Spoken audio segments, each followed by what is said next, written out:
여러분 안녕하세요. 오늘은 역사 100점을 향하여 오늘은 가부개혁부터 한번 살펴보겠습니다. 우리 지난 시간에 흥선대원군의 정책 그리고 또 고종과 명성황후가 집권을 하면서 개화정책을 펼쳤던 거 그리고 우리 이모군란, 갑신정변, 청나라의 개입으로 이렇게 실패에 끝났지만 그리고 아래로부터의 개혁, 동학농민운동까지 우리 한번 살펴보았고요. 이제 동학농민운동을 통해서 일본이 조선에 들어와서 경복궁을 점령해버렸죠. 그래서 일본의 입맛대로 이제 조선을 길들이기 위한 개혁을 실시하게 됩니다. 그 가보개혁의 내용 함께 살펴보겠습니다. 가보개혁 때 일본이 주도는 했지만 그 당시 청일전쟁 중이었어요, 일본은. 그래서 일본이 크게 신경을 쓰지 못해요. 그래서 어느 정도는 조선 자주적으로 이루어진 개혁이다라고는 평가를 합니다. 가보개혁의 내용, 첫 번째 과거제도가 이때 폐지가 되고요.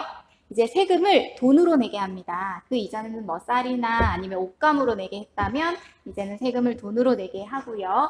과부의 제가 드디어 허용이 됩니다. 이거 동학국민군들이 주장을 했던 내용들이 가보개혁 때 실현이 되고요. 신분제 결국 가보개혁 때 폐지가 됩니다. 여러분들 정말 중요한 내용 꼭 기억하시고요. 가보개혁이 실시되던 와중에 일본은 청나라로부터의 전쟁에서 일본이 승리를 해요. 그래서 청나라의 랴오뚱반도라는 요동반도를 차지하게 되는데 이 러시아라는 큰 세력이 일본을 가만히 보고 있으니까 점점 세력을 확장해 나가는 것이 눈에 보이잖아요. 그래서 러시아가 일본한테 뭐라고 이야기합니까? 네 땅 아니잖아. 청나라한테 요동반도 돌려줘. 라고 얘기를 합니다. 이 모든 사건을 지켜보고 있었던 명성황후는요, 이제 청나라는 지는 해구나. 일본에게 전쟁에서 졌으니까 청나라에 더 이상 기대하면 안 되겠다. 이제는 러시아와 손을 잡아야겠다라고 해서 러시아와 손을 잡기에 이르러요. 이 사실을 알았던 일본은 결국 을미년에 이 자기 일본의 걸림돌이 계속되고 있었던 명성황후를 시해하는 일이 발생합니다. 즉 을미사변이라고 얘기했죠. 그러고 나서는 또 개혁을 강요를 해요, 조선에. 그 내용 중 하나가 을미개혁이라고 하고요.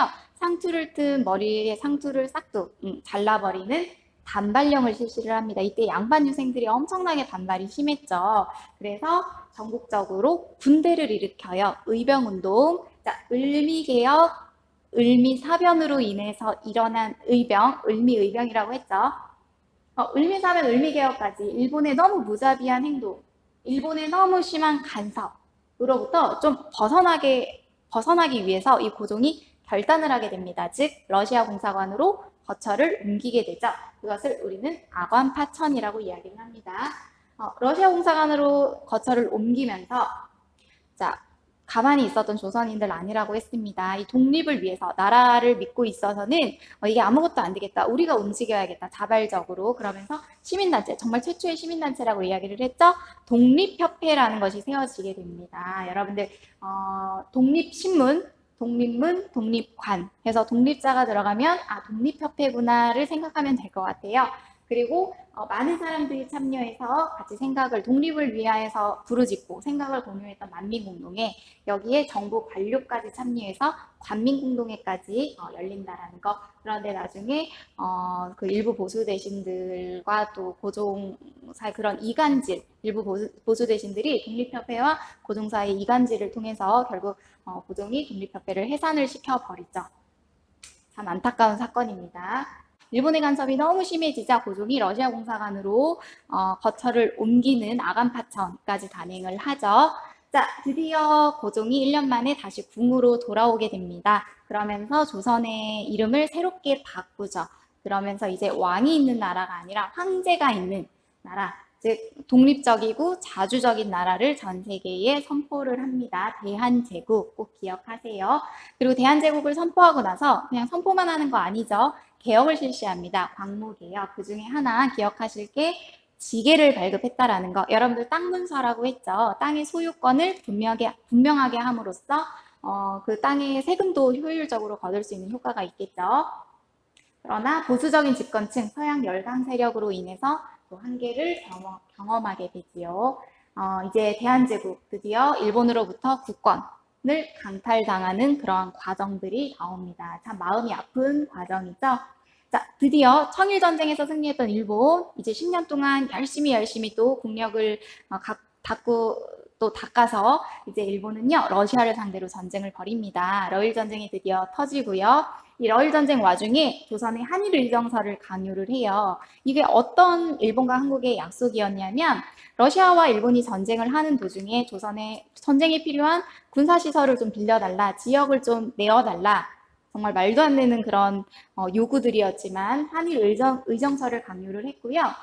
그 와중에 러일 전쟁에서 일본이 승리를 합니다. 그러고 나서 우리 조선에 강요했던, 즉 을사조약을 강요했죠. 여러분들 다양한 조약 정말 많지만 을사조약 절대 잊어서는 안 되는 조약입니다. 즉 외교권, 외국과 뭔가 교섭할 수 있는 그런 권리를 박탈을 하고요.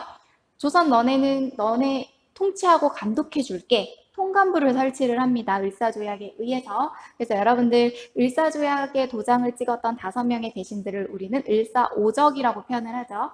자, 억울합니다. 보통 내가 도장 찍지 않았다, 을사조약. 이 억울함을 그 당시 헤이그라는 곳에서, 네덜란드 헤이그에서 열렸던 만국 평화회의가 있어요. 서양 열강 세력들이 참여했던 회의에 특사를 파견을 합니다. 3명의 특사를 이 억울함을 알리기 위해서. 그러나 도중에 일본의 방해로 헤이그 특사들은 그 만국 평화회의장 안에도 들어가지 못한 채로 결국은 이 헤이그 특사도 실패에 끝나죠. 그러면서 이 사건을 구실로 고종을 강제 퇴위까지 시키게 됩니다. 그리고 정미 7조약이라는 것을 또 강요하죠. 이 정미 7조약으로 인해서 결론적으로는 조선의 군대가 해산되게 되는 그런 비극적인 일이 벌어집니다. 자, 이런 과정 중에 그러면서 이제 1910년 8월 29일 경술국치, 여러분들 정말 경술련에 있어서는 안 되는 정말 국가의 치욕적인 사건이라고 해서 결국 경술국치, 한일합병이 이루어지죠. 그 과정 중에서 정말 가만히 있었던 조선인들 아니죠. 이 국권을 되찾기 위해서 엄청나게 많은 운동들이 일어나요. 여러분들 크게 2가지로 운동을 분류해 볼 수 있는데요. 적극적으로 당장 무기를 사서 우리가 훈련을 받아서 뭐 예를 들어 군사훈련을 제대로 받지는 못했겠지만 당장 나가서 싸우자라는 의병운동이 있었고요.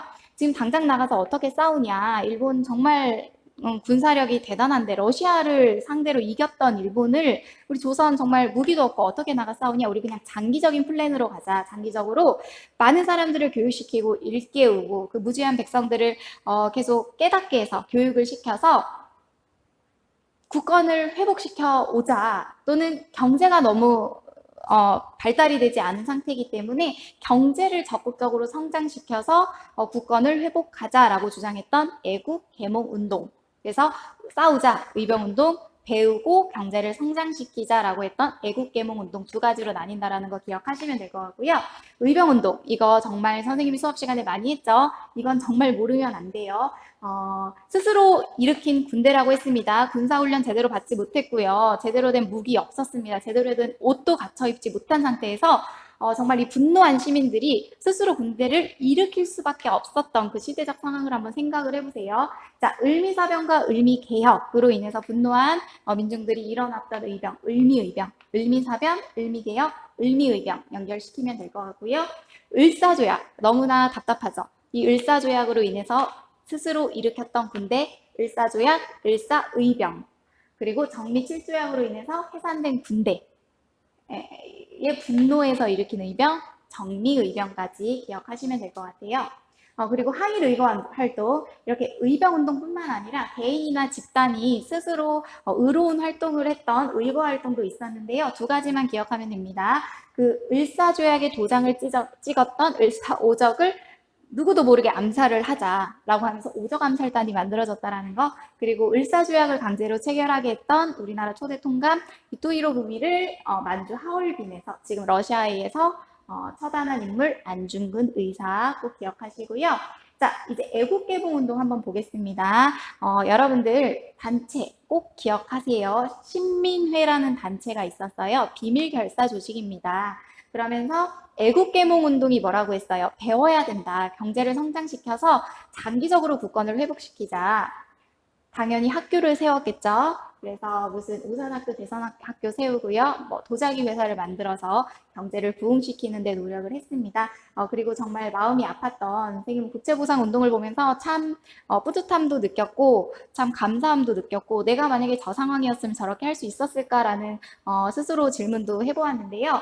국채, 일본에게 강제로 진 빚, 나라에서 진 빚을 우리가 갚자. 우리 민중이 스스로, 나라가 못하면 우리라도 국민들이 스스로 갚자. 그래서 이 일본으로부터 벗어나자라고 했던 국채보상 운동도 정말 그 의도는 참 좋았지만 중간에 일본의 방해로 인해서 결국 실패했다라는 거.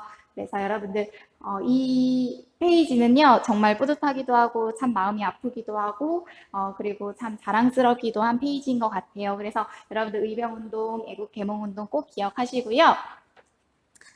역사 어렵나요? 외울 게 너무 많은가요? 이번에 주관식이 없으니까 여러분들 진짜 선생님이랑 약속 하나만 해요. 이거를 2장밖에 안 되죠.